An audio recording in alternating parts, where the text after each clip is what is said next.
Hey everybody, this is Kenny Cummins here of Chilling with Kenny C right here on tmvcafe.com, bringing you entertainment to your ears.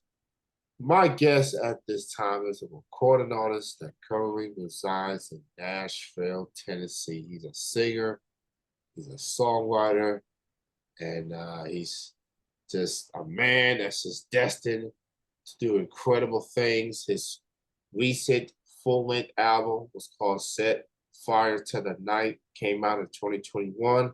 And for the looks of things, he's got more music on the way.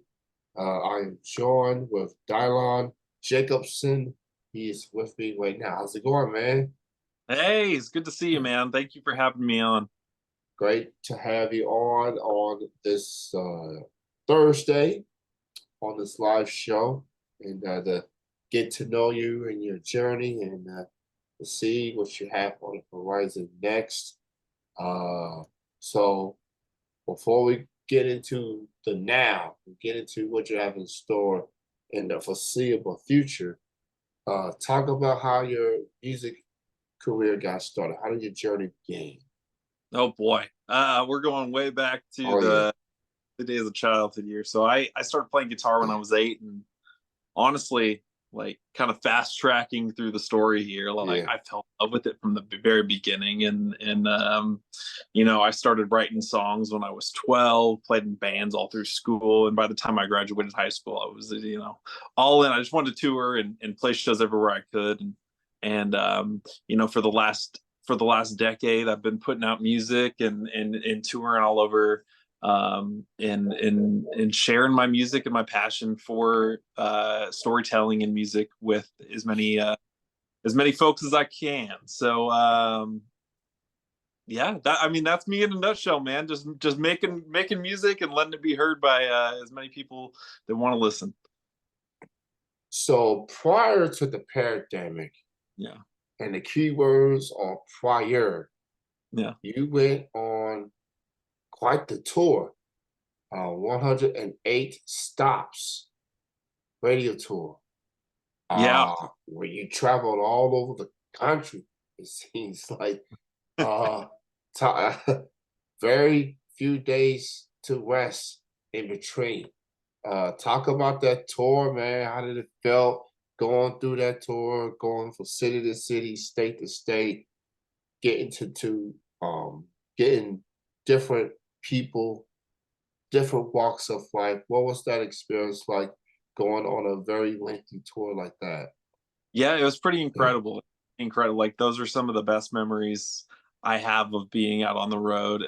2019 is such a highlight for me because it was going into what my new record at the time was called I Am. And we started out the year touring internationally, and we were able to go over to Australia and play at the beginning of the year, and that led right into the album release and doing some album release shows in a couple different markets, and playing for playing some of the songs for the first time for people. So that was a special way to start the year. And then from that point on, we were starting to take songs to radio off of that album, and that's kind of where the whole radio tour thing came into play. And we were like, you know what, we're pushing. The first song off that album that was a single was In America, and we just wanted to do it, boots on the ground, man. So we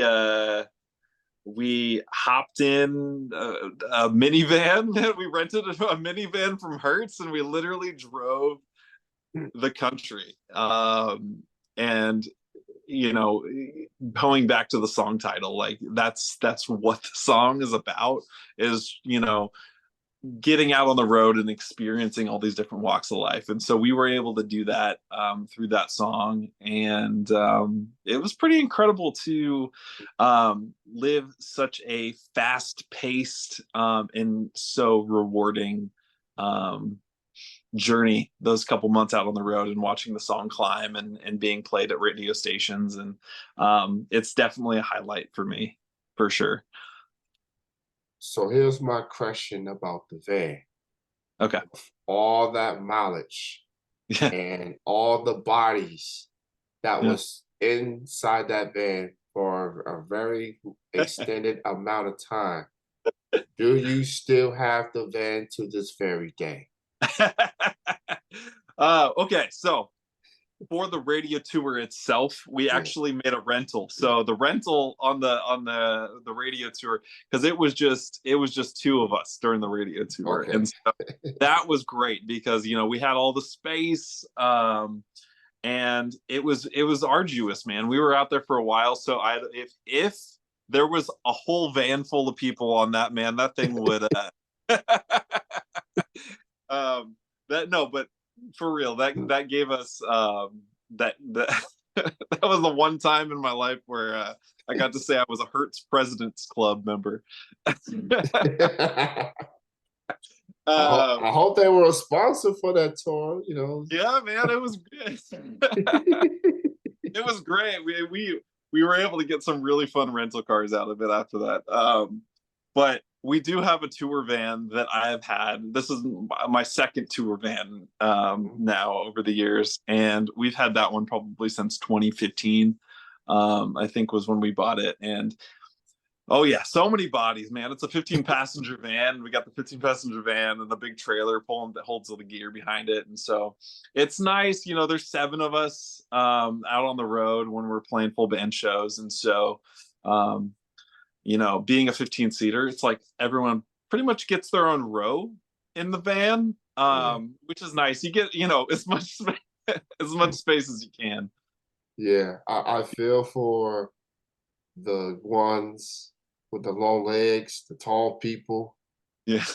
be caught in the middle of the row. It's kind of like going to an airplane and you get that middle seat, and yeah, it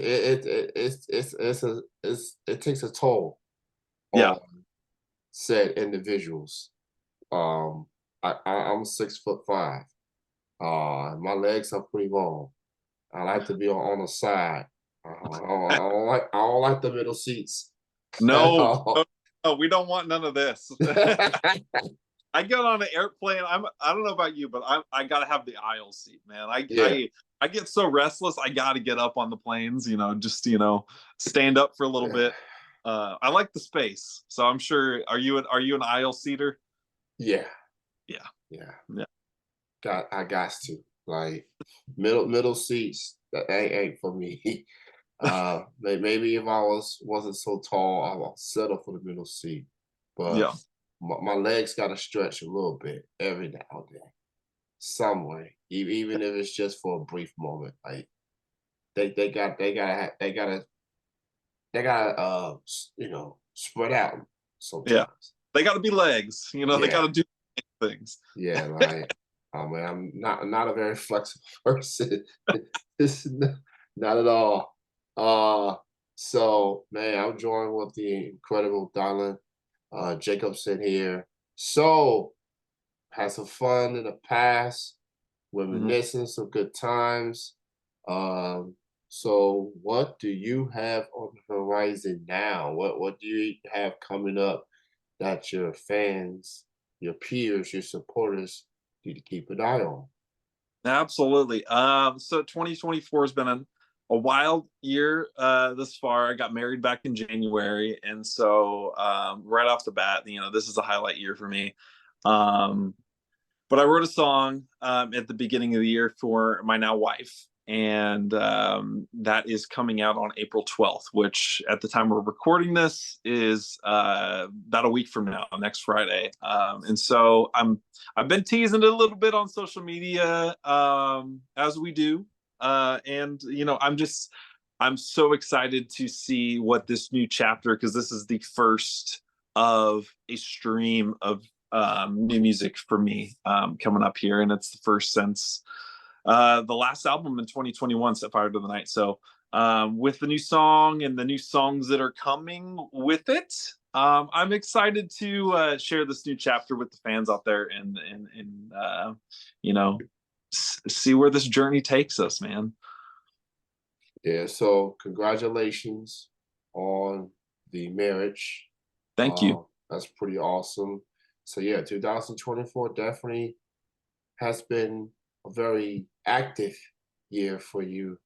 Now you went through the honeymoon, you went through that stage, Mhm. and it's now it's time to get back to work. Seems like so new single is coming next Friday, a week from tomorrow. You can pre-save that song right now. Yes, Uh, sir. People usually talk about how very important the pre-sales are leading up to the release. Mhm. So get those numbers up, get those pre-sales up, and if you pre-sale, once you pre-save it, it's gonna be right on your list of releases come midnight of next Friday. So support this man. Y'all, I'm pretty sure y'all been on his messages. Y'all been on his DMs asking for new music. He's got y'all. The wait is almost over. So go release, go check out his song next Friday and leave him alone. Unless you got, hey, put it on your IG stories like, hey, new single for Dalan. Yay. So go check that out, man. So going back to earlier, you mentioned Yep. you did some shows international. You was at Australia. Yes. Now, it's one thing, get to perform outside the country Mhm. and go to a completely different country. That was, Australians, from what I heard, very, very, very wild crowd. Very uh turned up crowd. What was that experience like? For one, going to Australia, and two, getting to perform in front of a different country. What was that experience like? It's one of those things that you kind of dream about as a kid. For sure, like when you start writing songs, and for me it was 12 years old. The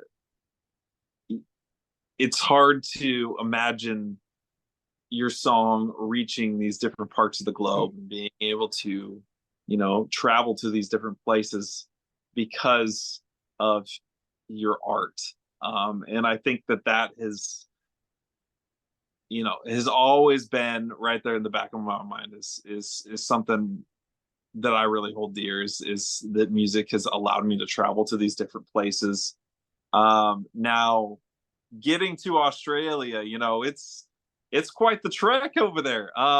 It's like a what 20-hour plane ride or Yeah, 16-hour plane ride. I don't remember how many hours it is from Nashville, but it's long. But once you get there, man, it was so worth the flight, and we we didn't realize how big Australia is. We actually so we had about six or seven shows over there, and we played a country music festival, kind of in their Australia's Nashville, which is Tamworth, and then we did some surrounding dates in some of the other major cities.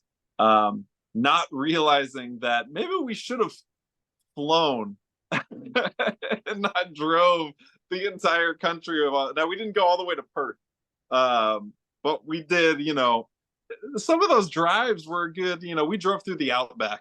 Also, it was like you never knew if you were going to run into Kangaroo Jack on the side of the road and be like, "Hey, what's up, pal?" yeah. Oh man, and I'm pretty sure the accents was fascinating to hear. Like, Yeah.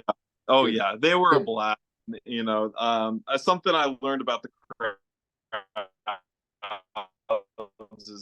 is especially playing in a festival environment over there. Yeah, Doing a country festival in the U.S., it's rowdy. The fans are going out to it's about the experience of being at a festival, and yeah, so it's a lot more partying and when you go to and I've noticed this about going into um, the UK and in different parts of Europe as well is um, everyone is so like focused in on the music itself. And I think that that's something that's super special about going to these places. Like, um, I did some acoustic dates when I was over there that weren't the festival, and everyone's listening so intently when you're performing those songs. And so it's a different crowd and it's a different experience. And, those are, again, some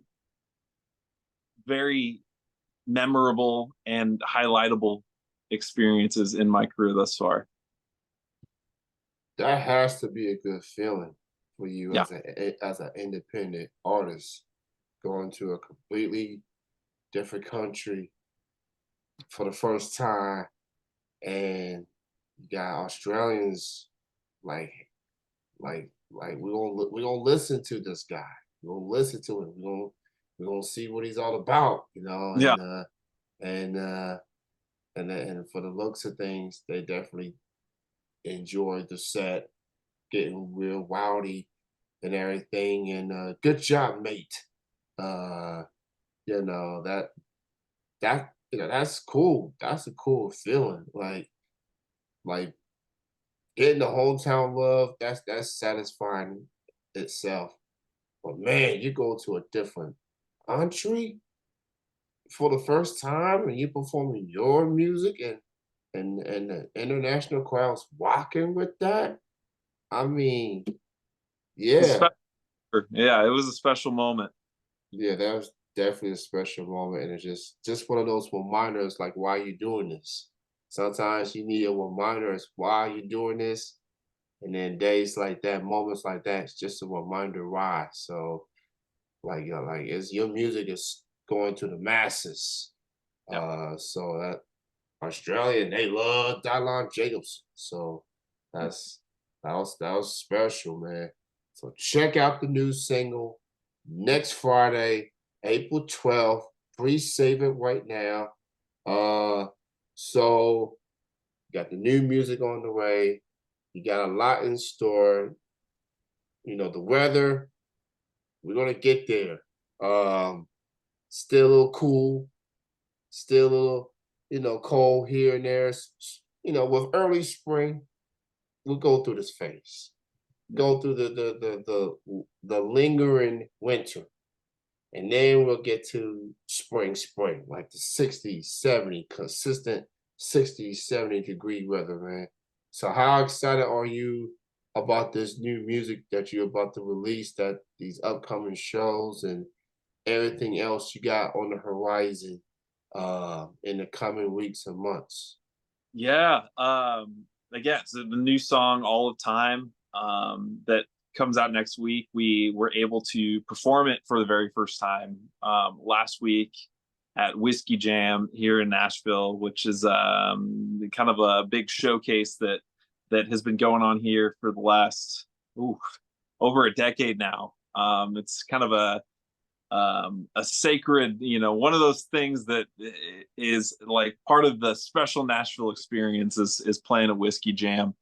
Um, and so it was very, like I've been waiting for a while to play this one live, especially with a band.